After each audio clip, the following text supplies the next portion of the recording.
Hello girls. हमारा next topic है real flow and monetary flow. हमने कल चैप्टर स्टार्ट करा था सर्कुलर फ्लो ऑफ इनकम, जिसमें हमने पढ़ा कि इकॉनमी जो है वो 5 सेक्टर्स में डिवाइडेड होती है। प्रोड्यूसर्स इकॉनमी का हिस्सा हैं, कंज्यूमर्स हैं, गवर्नमेंट है, बैंकिंग सिस्टम है और उसके अलावा फॉरेन कंट्रीज़ भी जो हैं, मतलब एक देश के लिए हर दूसरा देश जो है वो क्या है, फॉरेन कंट्री। तो इन 5 हिस्सों में हमारी इकॉनमी डिवाइडेड है।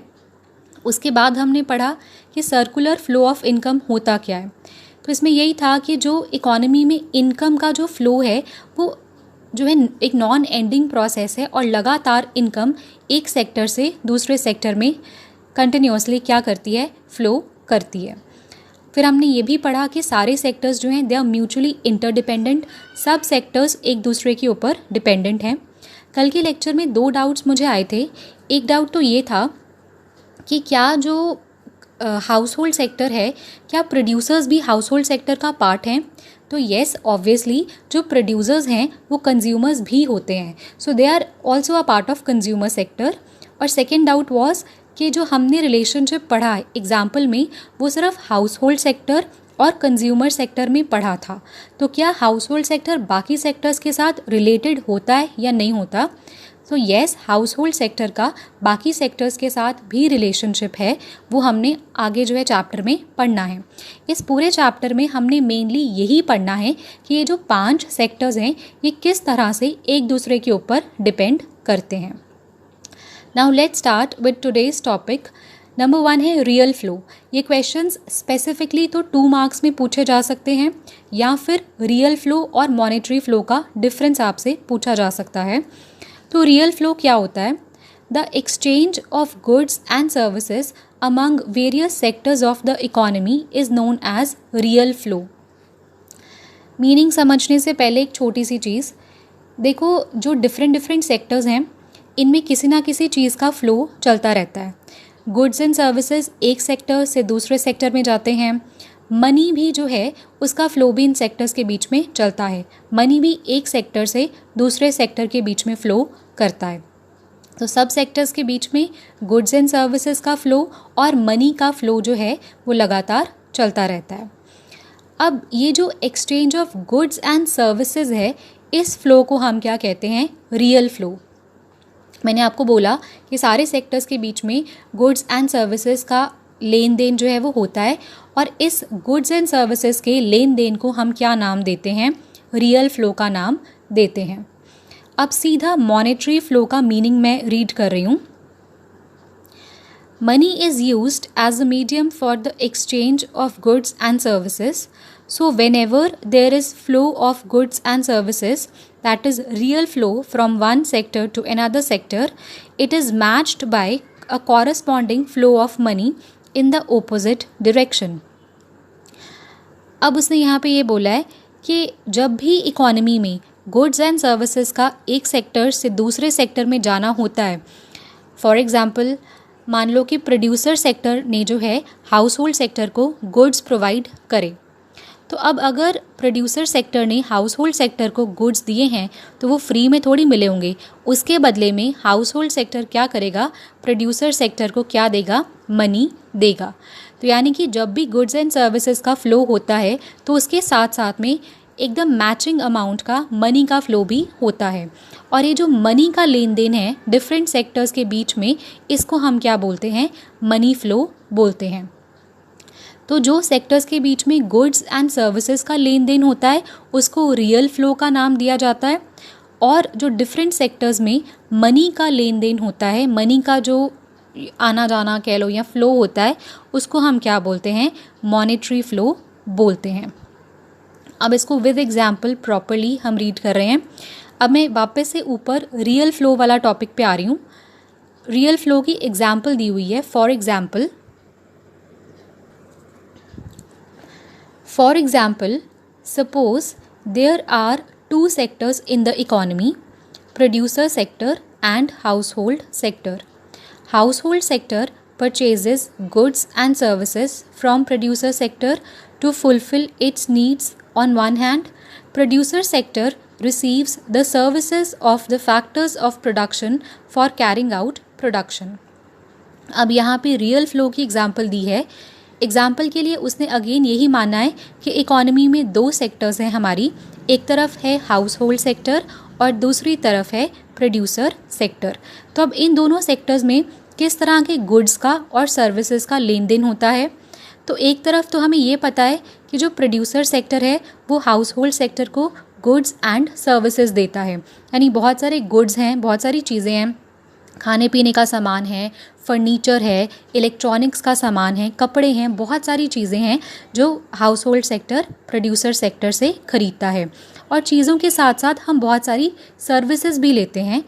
कौन से सेक्टर से? प्रोड्यूसर सेक्टर से. वहीं एट द सेम टाइम जो प्रोड्यूसर सेक्टर है वो भी हाउस होल्ड सेक्टर से कुछ सर्विसेज लेता है. वो कौन सी सर्विसेज होती हैं? Services of factors of production, यानी कि land, labour, capital and entrepreneur. ये मैंने आपको कल के लेक्चर में बताया था कि जो हाउस होल्ड सेक्टर है वो ओनर होता है ऑफ फैक्टर्स ऑफ प्रोडक्शन, यानी कि वो अपना लैंड, लेबर, कैपिटल जो है वो प्रोड्यूसर सेक्टर को प्रोवाइड करता है. तो यहाँ पर वही बताया गया है कि जो प्रोड्यूसर सेक्टर है वो किस पे डिपेंड करता है? फैक्टर्स ऑफ प्रोडक्शन के लिए हाउस होल्ड सेक्टर के ऊपर डिपेंड करता है. अगर आप नीचे देखोगे एक फ्लो बना के दिखाया गया है जिसमें दोनों सेक्टर्स की आपसी इंटरडिपेंडेंस दिखाई गई है. पहले हाउस होल्ड सेक्टर एक बॉक्स में लिखा है, सामने वाले बॉक्स में लिखा है प्रोड्यूसर सेक्टर. तो उसने बताया है, देखो ऊपर वाला एरो पहले आप देखो, एक जो एरो है वो निकल रहा है हाउस होल्ड सेक्टर से और जा रहा है प्रोड्यूसर सेक्टर तक, और इसके ऊपर लिखा हुआ है services of factors of production, यानी कि हाउस होल्ड सेक्टर की तरफ से फैक्टर्स ऑफ प्रोडक्शन किसको प्रोवाइड करवाए जा रहे हैं? प्रोडक्शन सेक्टर को प्रोवाइड करवाए जा रहे हैं. फिर एक एरो प्रोड्यूसर सेक्टर से निकल के हाउस होल्ड सेक्टर तक जा रहा है जिसके नीचे लिखा है गुड्स एंड सर्विसेज. तो यानी ये दिखाया गया है कि प्रोड्यूसर सेक्टर क्या प्रोवाइड करता है हाउस होल्ड सेक्टर को? गुड्स एंड सर्विसेज प्रोवाइड करता है.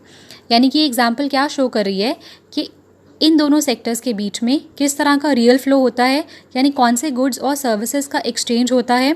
तो हाउस होल्ड सेक्टर की तरफ से फैक्टर्स ऑफ प्रोडक्शन प्रोवाइड कराए जाते हैं और प्रोड्यूसर सेक्टर की तरफ से डिफरेंट तरह के गुड्स और सर्विसेज प्रोवाइड कराई जाती हैं.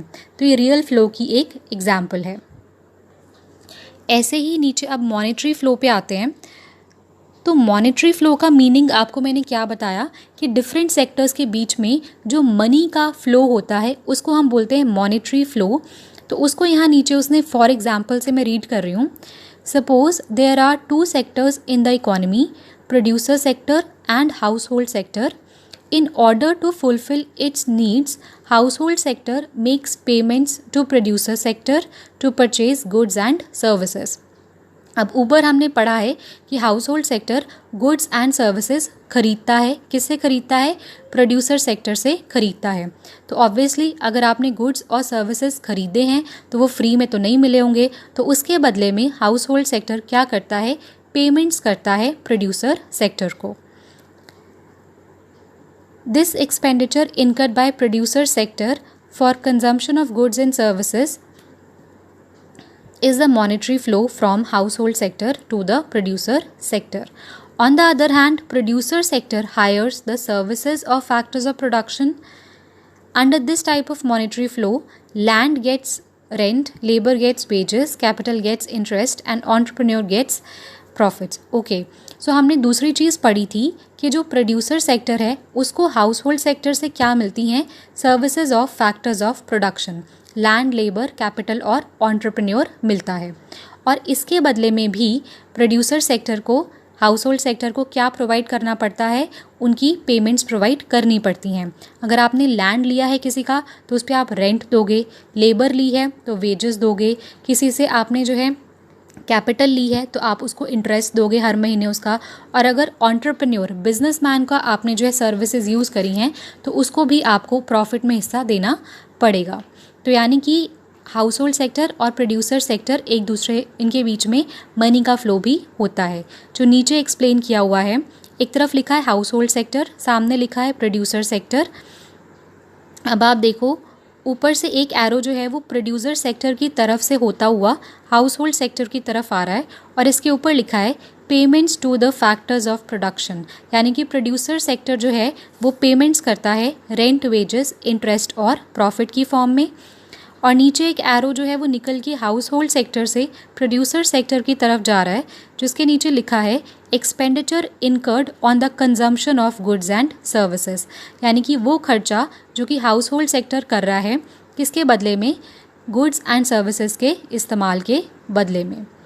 तो रियल फ़्लो और मनी फ़्लो सिर्फ ये बता रहे हैं कि जब चीज़ों का लेन देन होता है तो उसको रियल फ़्लो कहते हैं, मनी का एक्सचेंज होता है जब डिफरेंट सेक्टर्स में, उसको हम मनी फ़्लो कहते हैं। और ये जो फ़्लो है ये आप बना के दिखाओगे तो ज़्यादा इंप्रेसिव है। तो ऑब्वियसली जब भी क्वेश्चन आता है तो ये जो फ़्लो चार्ट बनाया हुआ है इसको आपने बना के दिखाना है। और अगर आप इस कॉन्सेप्ट को यहीं पे अच्छे से समझ लोगे तो आने वाला चैप्टर क्लियर हो जाएगा, बिकॉज़ ये फ़्लो चार्ट जो है पूरे चैप्टर में हमने डिफरेंट लेवल्स पे पढ़ना है।